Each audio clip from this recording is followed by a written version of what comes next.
This is Michael Buffer, and Let's get ready to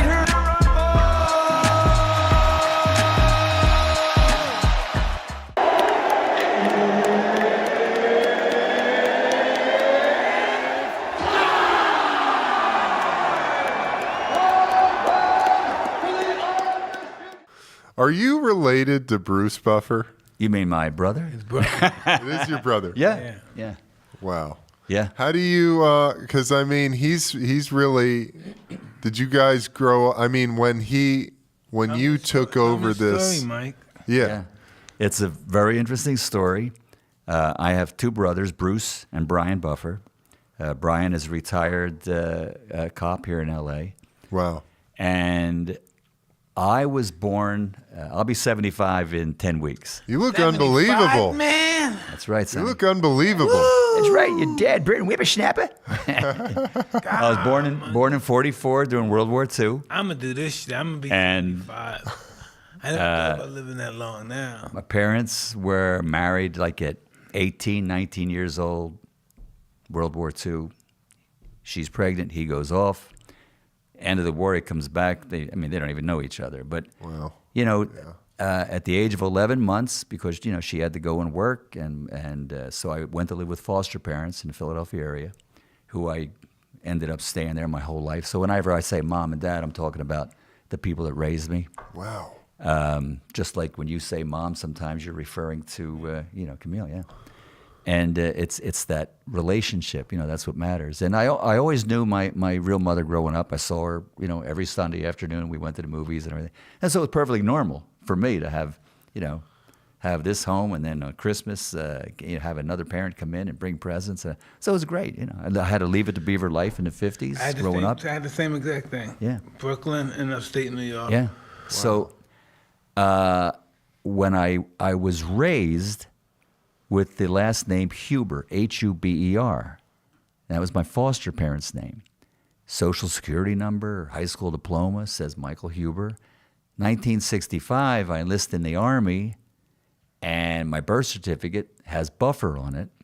And so the very first day I go to report for service and get sworn in, they, oh, kid, by the way, your name isn't Huber anymore, it's Buffer. So I became Michael Buffer at age 20. Wow, And that's crazy. yeah.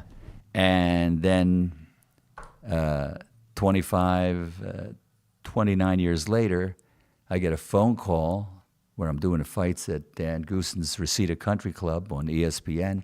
A phone call comes in. It says a guy by the name of Joe Buffer called and said, give him a call. Now, I always knew my birth father's real name. And here he lived in L.A., lived out in Malibu and everything. And that's how we met. Wow. And that's how I met Bruce and Brian. Great guys. Joe Buffer's wife, Little Mama, the mother of Bruce and Brian. It's like now I've got a third mother, and she's still with us. Thank God, she's in her 80s and as beautiful as ever. And so it just turned out to be great. Bruce, Brian was a cop. Bruce was like this businessman, and so and then those days, the late 80s, I'm starting to get a lot of phone calls like, do you want to do this? Come to the Cowboys, open the game, and so. It's really hard. You can't negotiate for yourself. Mike, you've got agents, you got representation. Yeah.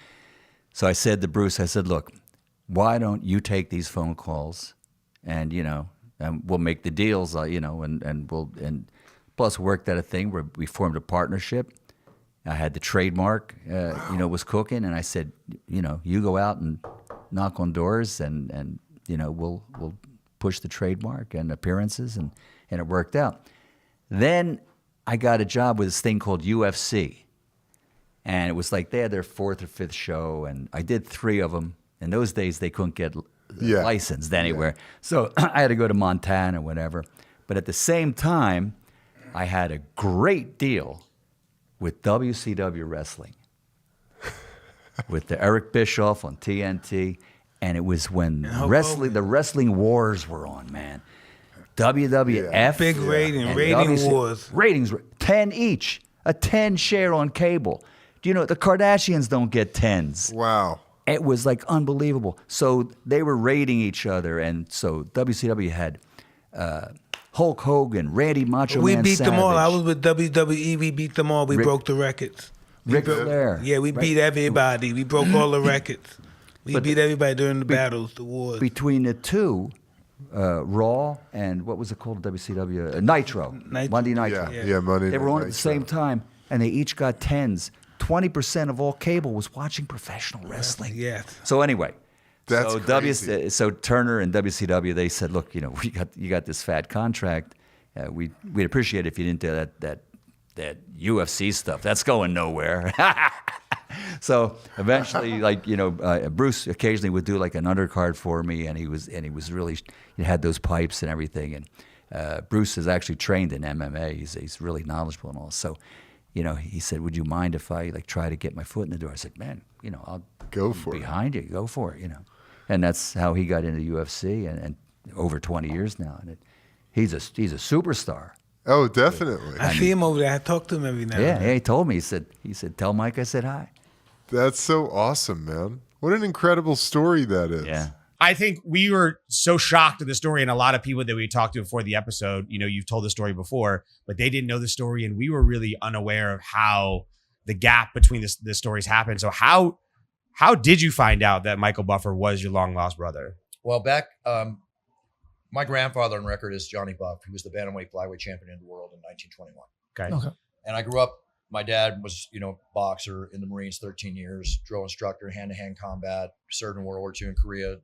I would walk in a room at 5 years old and I'd say, "Hi, Dad." He goes, "Son, project your voice, shoulders back, chest out. Let them know you're in the room," right? That's what I grew up with, right? Yeah. Strict, great. I love him to death. I lost him 10 years ago. Thanks, Dad. I love my dad.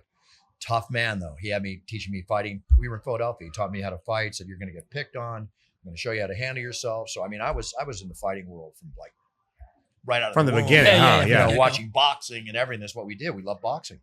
So in the late 80s, Mike Tyson, when he resurged boxing, and brought it back on the map, out comes this really handsome, debonair, James Bond looking individual, totally different from any ring announcer that was in there before, with all respect to the great Jimmy Lennon Sr. and of course, Jimmy Lennon Jr. is a great guy.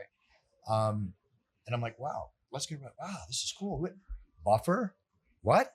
On the screen, they kind of on the screen, Buffer. I own telemarketing companies in my 20s. I had my first corporation when I was 19. I've always been an entrepreneur my whole life. Yeah. And I didn't finish college. I went to college for almost 2 years, and I tried to prove myself in the streets. And I said, if I don't make it, I'll go back to college. I never went back to college. College is good. Not saying it's not bad. Yeah. Sometimes it works out, people, You want to be a doctor, an attorney, or whatever, you better go to college. Yeah, for sure. Buffer University 2023 coming out. Right, exactly.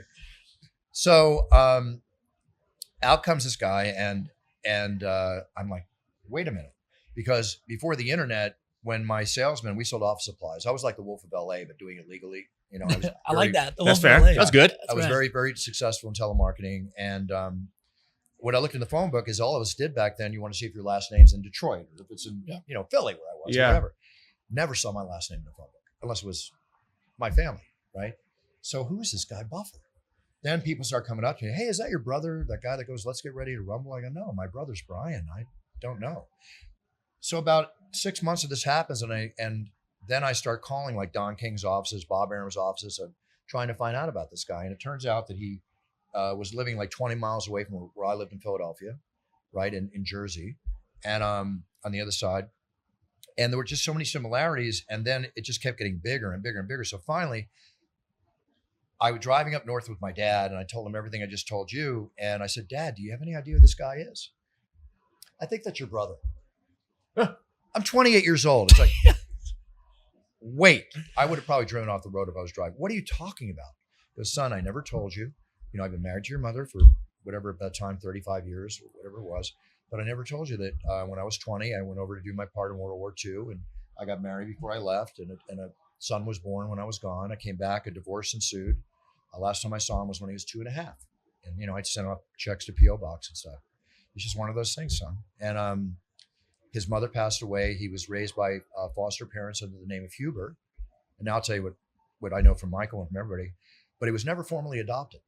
So when he went in the Army, he was Michael Huber all through his childhood. Got it. But when he went in the Army at 20, they go, "You're not Michael Huber. You're Michael Buffer." Right? Had that not happened, we wouldn't be having this You conversation. never would have known. Yeah, because the last names would have been different. Just be looking at Michael Huber. What a great guy. I'm a big fan. What is that? Right? Yeah, how else could you possibly have known or brought it up to your dad? Like, hey, dad, just double checking. There's no long lost siblings, right? Okay, cool. You Yeah. never Yeah. with no context, right? Well, with my dad, I don't Yeah. know. He's quite the charismatic world man. Shall we put it that way? But before, with all respect to my beautiful, beautiful mama. So he was doing a fight at a place called the Reseda Country Club. That was the place it was, the Reseda Country Club, which used to have like small boxing venue events. So he was doing a fight there, and my brother Brian and I got him to call the venue, and he left his name and number. Next day, got a call back from Michael Buffer. They Wow. met for lunch. Turned out to be his son. Then we all met for 2 weeks later for dinner. Never forget that night. I'm a fan. It's my blood walking in. I'm like, one of the strangest feelings I can ever tell you guys. That has to be surreal. It was Insane. surreal. It was really, really crazy. We got along great.